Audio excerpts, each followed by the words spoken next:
Welcome. I'm so glad that you're here. So this is the third part in the Facebook Lives that I've been doing on expression, repression, and aggression. And today is on aggression. So about the times when your child hits or shouts or pushes or pinches. And I'm wondering if your child has done one of these things. What comes up for you? What do you feel? Are there thoughts? Do you feel something in your body? Do you have imaginings about them if they're doing this? And I want to send you lots of love for whatever's coming up for you and whatever comes up for you when they are acting in unenjoyable ways. Deep breath in and out. I wonder if it's helpful to know that when a child is biting, hitting, shouting, that they are hurting. They're really hurting. And I wonder if knowing that helps you in how you respond to them. So as their emotions build up and stack on one another, feelings of frustration, irritation, hurts, and they aren't released, eventually a child will start to act in unenjoyable ways.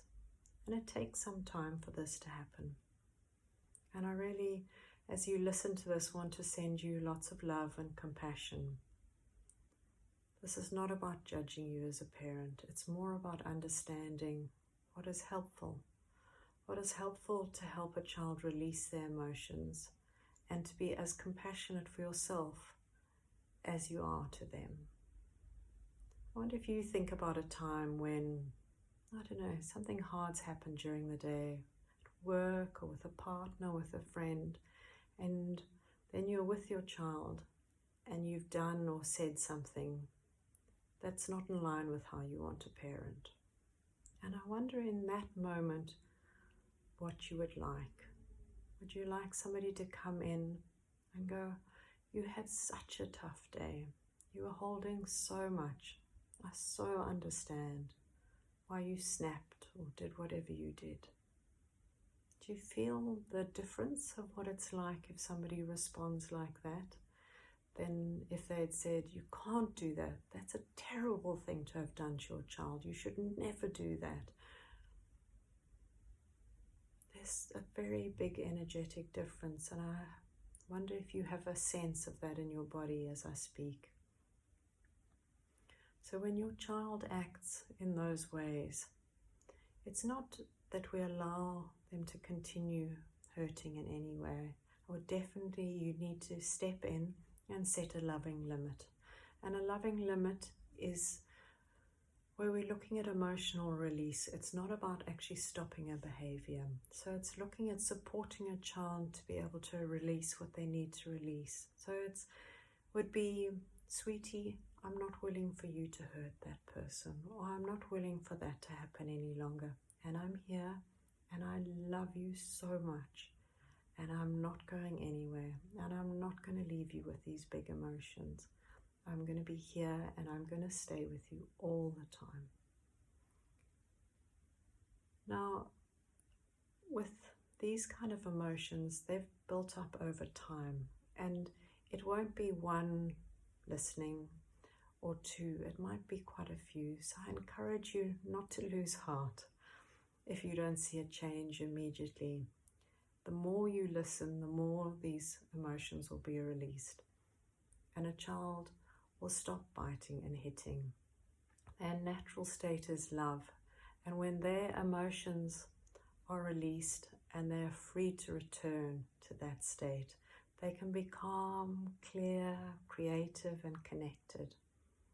You know, they love us more than anything in the world. And they want to do what we want them to do. And it's only when they have a build-up of emotions that it becomes hard for them to cooperate.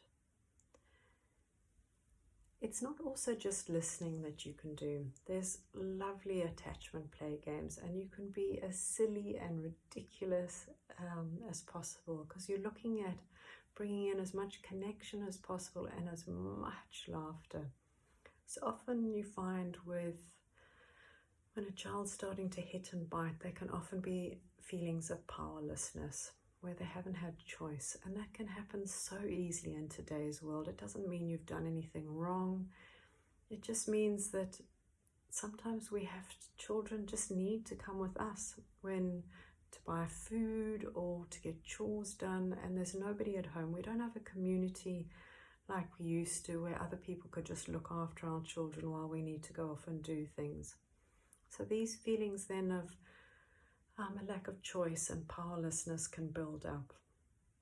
And there's some very specific, beautiful attachment play games. So one of the ones that I've always loved is where my daughter gets to push me on a couch or the bed or a chair or something, and you go as a parent, no, I'm too strong, it's not going to happen. And then they push and push and push, and you go, oh no, I'm going onto the couch, oh you're so strong, I don't know how you're so strong, and laugh and just play it up as much as possible. And then they push you onto the couch, and then you act all shocked that they managed to do it, and then stand up again and go, no, this time I've got my strong legs on, there's no way you're going to push me onto the couch. And that happens again and again. And they, in this, have a real sense of power in determining what happens. And the parent gets to be the person who's powerless. And so that's just a real beautiful role reversal and laughter. So laughter and tears are ways that emotions can be released. You know, we're looking at deeper emotions, then tears definitely need to come first.